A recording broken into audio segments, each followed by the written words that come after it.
that put basically Germany and France definitely not to wage war anymore. And for us in the Balkans, joining the European Union is a way also to make sure that it happens never again. That we be together around the same table and we solve any differences through discussion, not through weapons. And so that's, I think, why, when you, as you mentioned, in 2008, there was debate within the European Union whether Serbia should sign the SAA because Mladic was still in The Hague. In the end, there was a consensus to sign the SAA, and then there was some legal innovation, suspended immediately. I bet you it wasn't possible legally, but apparently everything is possible in Europe. Some people were saying no. Serbia has to prove that it's truly democratic, and it should not be allowed to move closer to Europe before it demonstrates that by capturing Mladic and Hadžić and Karadzic at that time. We were of a different opinion. We said, by having a true European agenda, you will be strengthening the pro-European forces.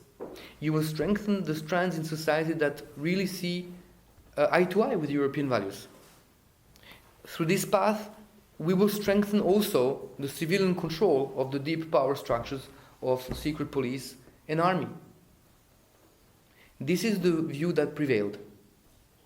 And that view allowed, let me just recap what has been done after a pro-European government was formed in 2008. 3 days after we ended up, and yes, only 8 years down the road after the removal of Milosevic, by appointing a head of the secret police which really shared those values, European values, to find Karadzic. And then, yes, it took too much time, this May, to find Mladic, and in July, Hadžić. And that way, all the 46 indictees were found, arrested, and extradited to the Hague Tribunal. We did not do it because of this conditionality. We see the reconciliation as one of the most important business that we have in the region. And so my president went twice to Srebrenica. He didn't do it as a marketing trick. He did it through a heartfelt and also realpolitik point of view. We will not be able, as a Serbian people, as a Serbian society, as a Serbian state, to be successful if we don't have a reconciliation with Bosniaks. That's why also the resolution in our parliament last March did not only have apologies on this terrible crime. It was also a place where we affirmed the territorial integrity of Bosnia and Herzegovina as one of the main elements of our foreign policy. We are against the breakup of Bosnia. We are against the breakup of Macedonia. We are against the breakup of Serbia, and we are against the breakup of Kosovo. We are against all breakups. We support the territorial integrity of all countries. We expect others to respect ours. And there is no valid reason why Serbia should be the only democratic country post-World War, a full member of the UN, to be broken up against its own will. And yes, with Ireland we have this difference. And just half an hour ago we had a very interesting discussion about how maybe the Good Friday Agreement would have some lessons for us. Power sharing. Making sure that even, as some MPs said, after 700 years of conflict and blood, there was a capacity to face the real situation and to see also the other side of the problem. We see the UDI as a way to look at only one side of the problem, one reality, which is the Albanian reality of Kosovo, but then ignoring the other reality, which is Serbian. And so, if there are today barricades in the north of Kosovo, it is because there is also people who do not consent by being ruled by Pristina in the way that Kosovo Albanians didn't consent to be ruled by Belgrade. So the solution is to find a settlement in which everybody in the Balkans, everybody in Kosovo will feel secure and will see a future for themselves. So this is why, in September of last year, we backed, together with Ireland and all the members of the European Union, all that recognize, but also the 5 non-recognizers of Kosovo, a beginning of a dialogue between Belgrade and Pristina. Then all institutions in Kosovo started to fall down. The president resigned, the prime minister resigned, there were elections, then a new president was elected, and after a few days he had to resign. There was a new president, and then in March finally we started the dialogue. We waited 7 months for it to start. Some progress was made, and then in July, unfortunately, after an embargo, there was a forcible, one-sided attempt to change the reality on the ground in the north of Kosovo by sending the shock troops, the ROSU, and transporting, without this being negotiated and agreed upon with the local Serbs, us in Belgrade or the international community, and I can tell you that it was done without the knowledge of many European and other countries, to try to impose a new situation on the ground. This is actually what has led to this tension. And all along, because it is of course easy to commit to peace when things are peaceful.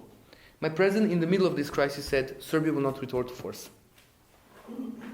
And politically, this is not necessarily the easier way. But this is our policy.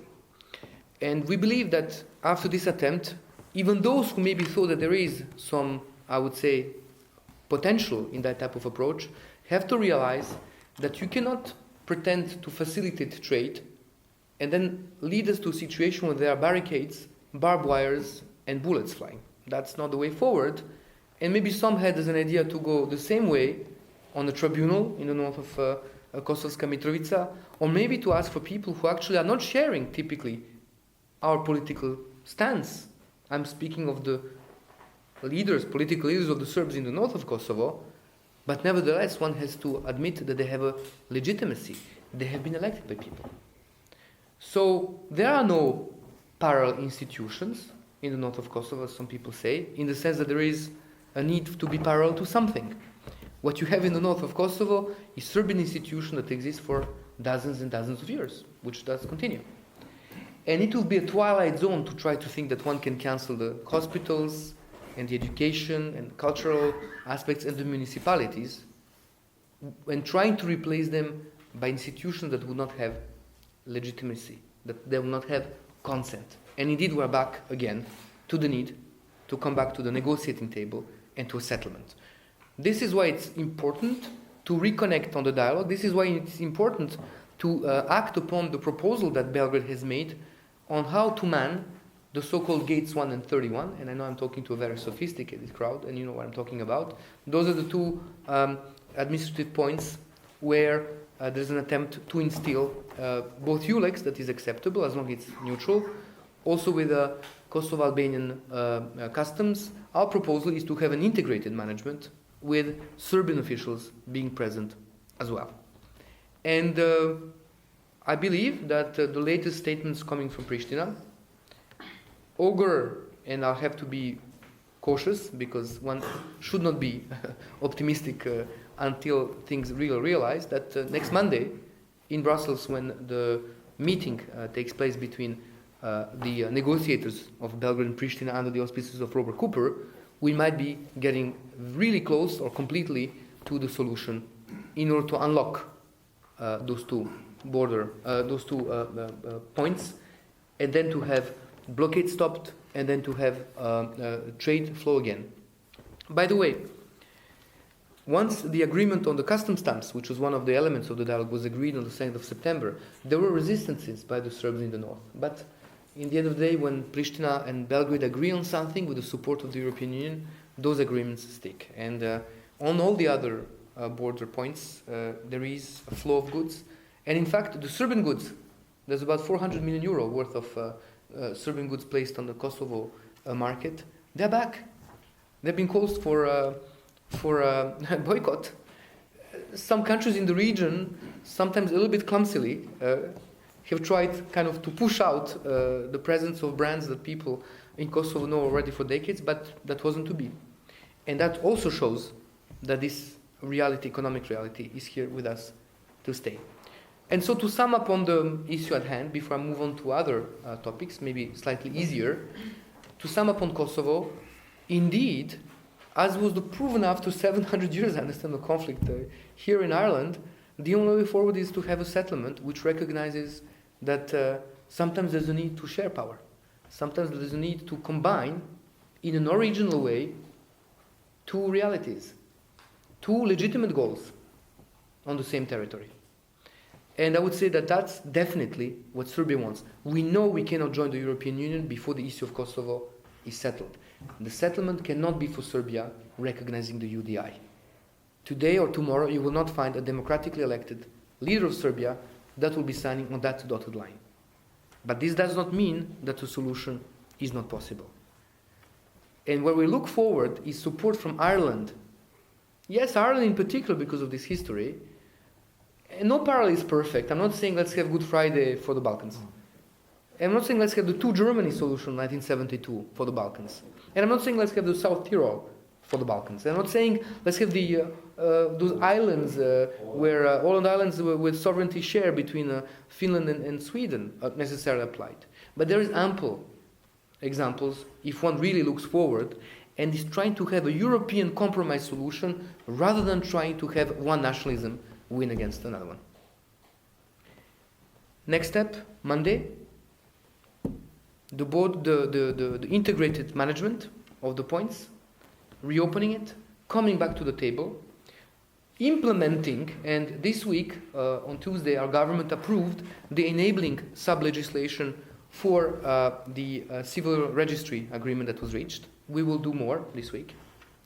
And then demonstrate to Ireland and our European partners that we mean business. We mean business when we say we would like to, through this dialogue, solve first the everyday issues, including those which are in the opinion. You know that in order to get a beginning of the negotiations, there's issues about energy, telecom, mutual recognition of diplomas, and a couple of other things. But actually our goal is to move on to even more sensitive territory and to make sure that everybody has a European future in the Balkans. Now about the region. You mentioned Bosnia and Herzegovina.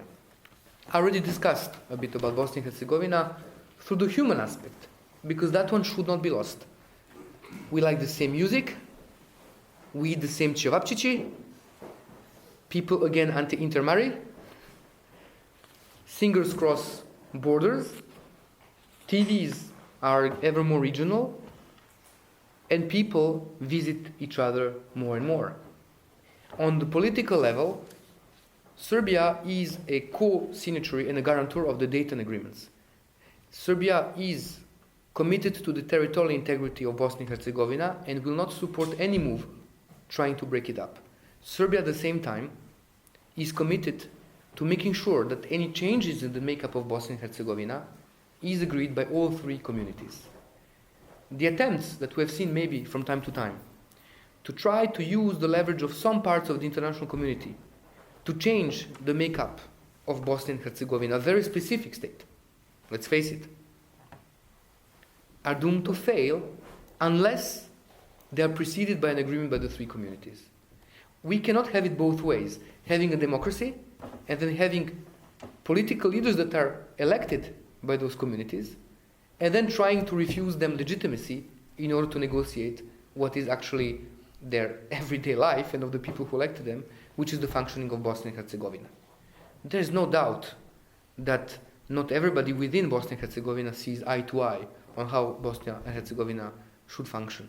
But the only way forward is again to find a way forward, and Serbia really looks forward to the formation of the Bosnia and Herzegovina government, because we hope that that country also will be able then to deposit its letter of asking a candidate status to be granted. And we were very happy when Bosnia and Herzegovina, 1 year after Montenegro, Serbia, and Macedonia was allowed to have a visa-free for their citizens. And I would like to remind you that one of the things we heard, because there's this lingering doubt about what the real intentions of Serbia is, some people said, we will watch you.